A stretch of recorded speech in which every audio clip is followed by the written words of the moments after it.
Wabarakatuh. Waalaikumsalam warahmatullahi wabarakatuh. Ya Allah. Alhamdulillah wassalatu wassalamu ala Rasulillah wa ala alihi wa sahbihi wa man da'a bi da'watihi wa istana bi sunnatihi ila yaumil liqa'i rabbih wa ba'd.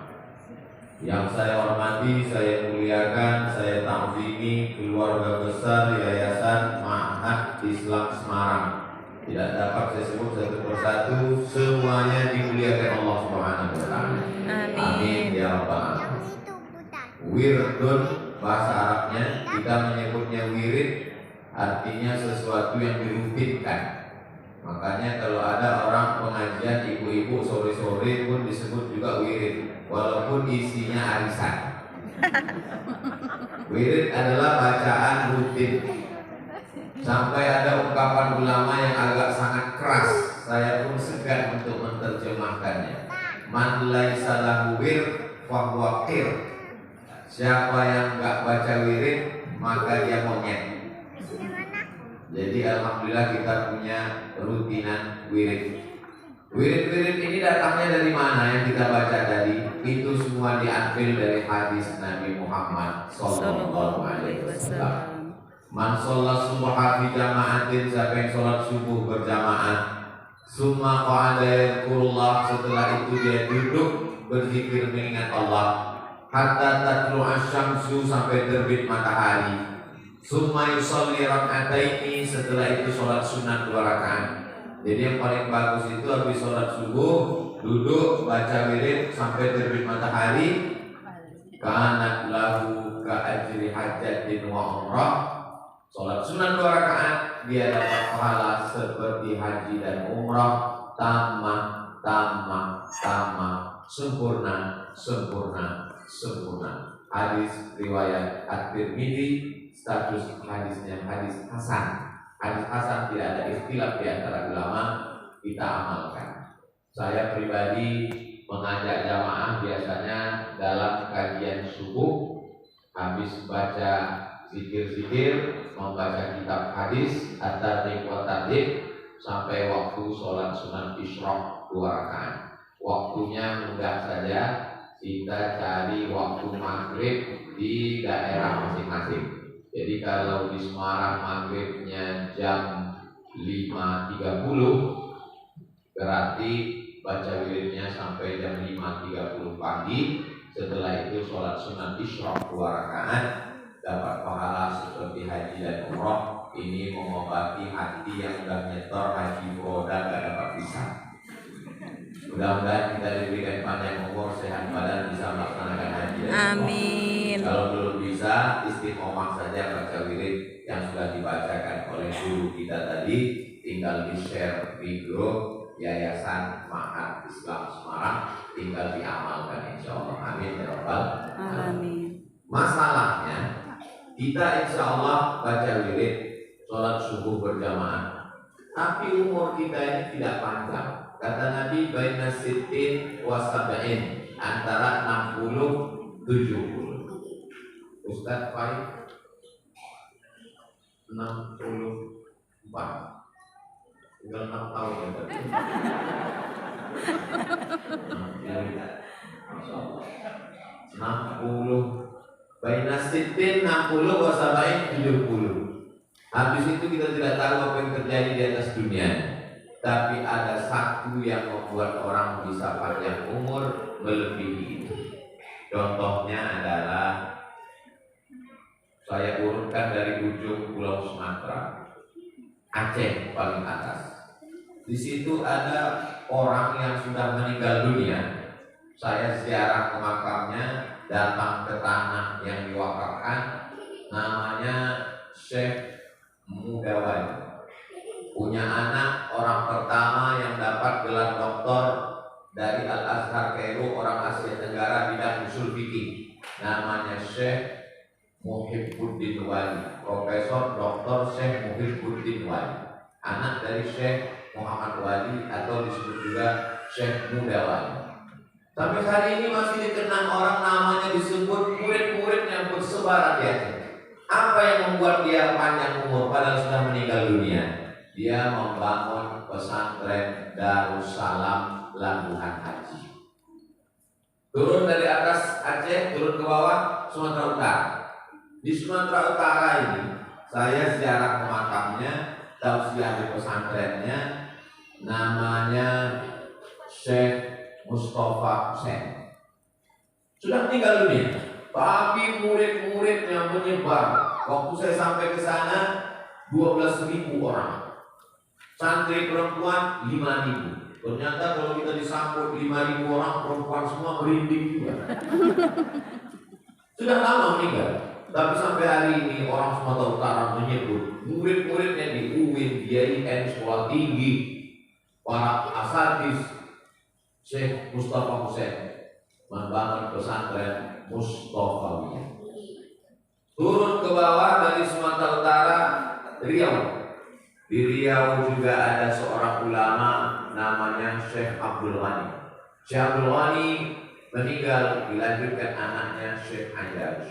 Syekh Andarus meninggal, dilanjutkan anaknya Syekh Alaidin. Apa yang membuat bertahan? Mereka membangun pesantren namanya pesantren Darussalam Batu Bersurat.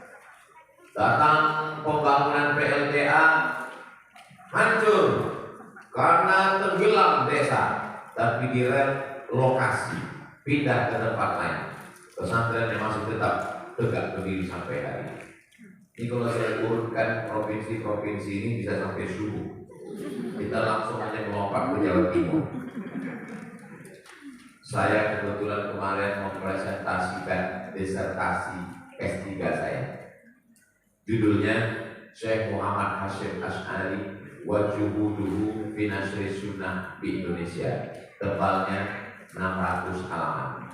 Apa untungnya saya sebutkan 600 halaman itu? Supaya nanti yang nonton di YouTube tahu saya ini bukan ustaz kali-kali.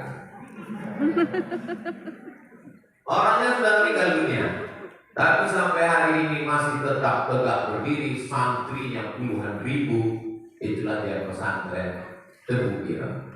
Dan sekitarnya ada ulama-ulama besar, Syekh Kiai Haji Bisri Syamsuri, Syekh Kiai Haji Abdul Wahab Hasbullah, dan satu lagi adalah Syekh Tamim, yaitu pondok pesantren Darul Ulum Rejoso.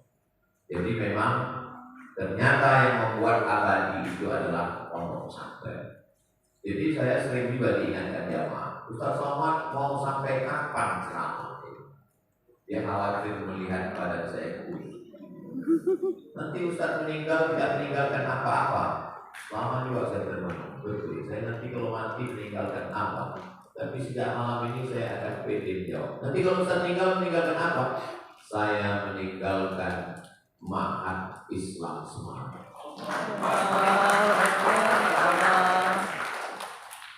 Loh, apa hubungan Ustaz dengan Ma'had Islam Semarang? Oh, ada hubungannya. Mana buktinya? Ini fotonya, videonya ada. Sedikit banyak, maka insya Allah saya berterima kasih kepada keluarga besar Yayasan Ma'had Islam Semarang dilibatkan dalam acara ini. Saya menumpang perahu Safinah kapal Nabi Nuh yang akan menyelamatkan dari banjir bandang. Perahu itu bernama Yayasan Ma'had Islam Semarang. Allahu Akbar. Allahu Akbar. Jadi kita ini akan mati menghadap Allah Subhanahu wa taala, diawali dengan jantung koroner, diabetes mellitus, asam urat, asam lambung, dan asam-asam lainnya. Ada yang kekal abadi, yaitu Ma'had Islam. Perjuangan yang sulit adalah pembebasan tanah. Ternyata tanahnya sudah ada 6.000 meter, tapi karena tidak dibangun, kena hitan massal, tinggal 4.000 meter. Kalau 4.000 meter ini tidak kita selamatkan, habis. Maka 4.000 meter yang tersisa inilah. Jadi tadi saya tanya berapa meter tanahnya, tinggal 4.000 Ustaz. Di pusat kota atau di pinggir, di tengah kota, berarti nggak bisa ke samping, yang mesti ke atas. Sesuai dengan yang kita tonton di TV. Yang namanya pembangunan itu ke atas, bukan ke samping. Bangunannya mesti naik ke atas. Jadi kalau gitu kita mesti menyiapkan semennya, batu batanya. Saya lihat di samping sudah ada batu bata. Biasanya peletakan batu pertama itu di atas tanah. Seumur-umur baru ini insya Allah peletakan batu pertama di hotel. Insya Allah. Lama sudah saya tausiah kemana-mana tempat. Baru ini peletakan batu pertama di hotel. Nanti setelah diletakkan baru dibawa ke lokasi. Itu tidak mengurangi apapun. Catatan malaikat tidak pernah lalai dan lupa. Jadi dasarnya sedekah yang pertama adalah membuat orang kekal abadi, gak mati-mati sampai hari kiamat. Jadi kalau ada ibu-ibu yang khawatir takut mati, kasih 100 susmen. Insya Allah bertahan 3 bulan. Kalau mau tambah lagi, bisa nambah lagi.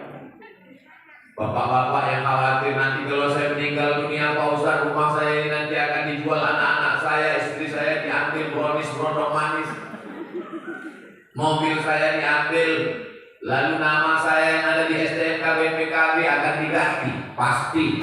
Nama yang ada di surat tanah akte notaris akan diganti Badan Pertanahan Nasional, pasti. Kenapa? Karena petugas pajak nggak mau nagih pajak kepada almarhum. Nama yang kekal abadi adalah nama di Yayasan Ma'had Islam. Dan ini saya senangnya tidak milik pribadi. Yayasan Ma'had Islam, ownernya bukan person, bukan orang, tapi umat. Dari umat kembali kepada umat, dimanfaatkan untuk umat. Ini sekolahnya Ustadz dari mulai PAUD, TK, SD, SMP, SMA, boarding, tahfiz Quran. Abdul Somad umurnya tak panjang. Saya sudah hitung-hitung meninggal tahun 2040. Tapi malaikat maut kan nggak ngasih tahu, nggak ada jadwalnya. Dia nggak punya schedule. Bisa aja dia datang malam ini. Tapi alhamdulillah nama saya sudah masuk dalam tulisan keluarga besar Yayasan Ma'had Islam Semarang. Andai malam ini adalah malam terakhir bagi kita, saat kita ucapkan Bismika Allahumma ahya wa amut, memang betul-betul amut, mati, maka kita tidak akan menyesal insya Allah. Yang penting transfer dulu ke nomor rekening berikut ini. Tapi bagi yang tidak mengambil bagian, maka dia hanya akan menjadi kenangan. Pernah jadi orang kaya, pernah jadi pejabat, pernah jadi konglomerat, pernah punya uang banyak, tapi tidak satu pun punya kita. Ada seorang ulama duduk di samping orang yang mau sakratul maut. Begitu meninggal, langsung lampu lilin yang ada di samping itu dia tiup. Kenapa kamu tiup? Orang meninggal mestinya kita hidupin banyak lampu. Kenapa ada yang mau takziah? Tadi sebelum dia mati, lilin itu punya dia. Setelah dia meninggal, lilin itu punya ahli warisnya. Dan kita tidak berhak memakai cahayanya, karena ahli warisnya belum tentu izin. Sekarang mobil itu punya ibu, sekarang rumah itu punya bapak. Sedetik sebelum malaikat maut tiba, setelah itu maka dia berganti. Walakum nisfu ma taraka azwajukum illam yakul lahunna walad. Suami dapat 50% kalau tidak ada anak. Ikana lahunna waladun, kalau ibu melahirkan anak, falakumur rubuh. Suami mendapat 1/4. Sekarang pengadilan menetapkan lagi pembagian baru yang disebut dengan gono gini. Apa arti gono gini? Oh, gono aku begini. Jadi kalau selama menikah dapat hasil 10 miliar, tidak dihitung sebelum menikah. Start nikah tahun 2000, sekarang 2022, menikah dapat pencarian bersama 10 miliar. Sebelum bagi faraid hukum Islam dibagi 2 menurut hakim. Duit ibu yang 10 miliar dibagi 2. 5 miliar untuk bapak. Kalau 5 miliar untuk bapak, itu yang nangis cuma sebelah kanan aja, sebelah kiri bukan. Bapak Ibu yang dimuliakan Allah SWT. Lalu yang kekal abadi yang mana? 2-3 sasmen, batu kerikil, batu bata, kosen pintu, ngecor, tiang, itulah yang akan kekal abadi.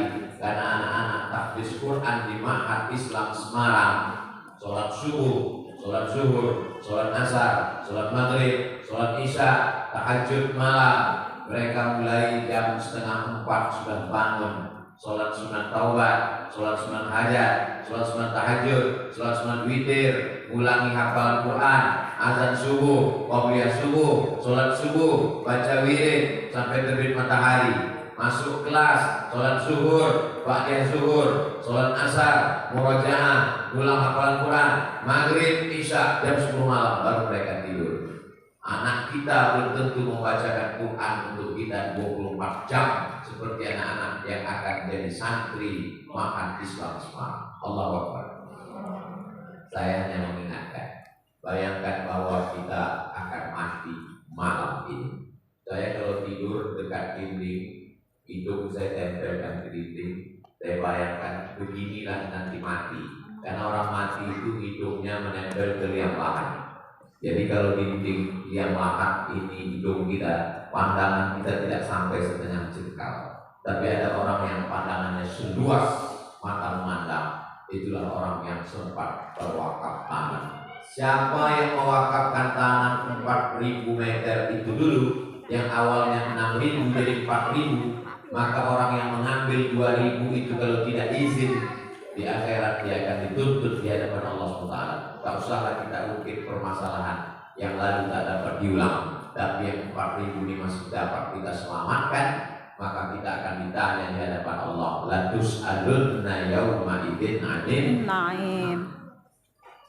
Saya kalau hanya sekedar ceramah, kajian subuh, kajian duha, kajian ibu-ibu, kajian bapak-bapak, selesai.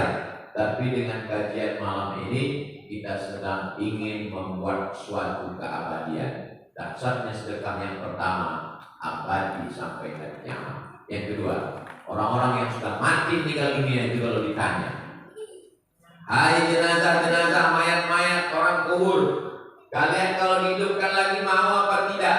Mereka menjawab. Jawabannya diceritakan dalam Quran. Laula akhartani ila ajalin qarib. Kalau kau berikan waktu ya Allah hidup qarib,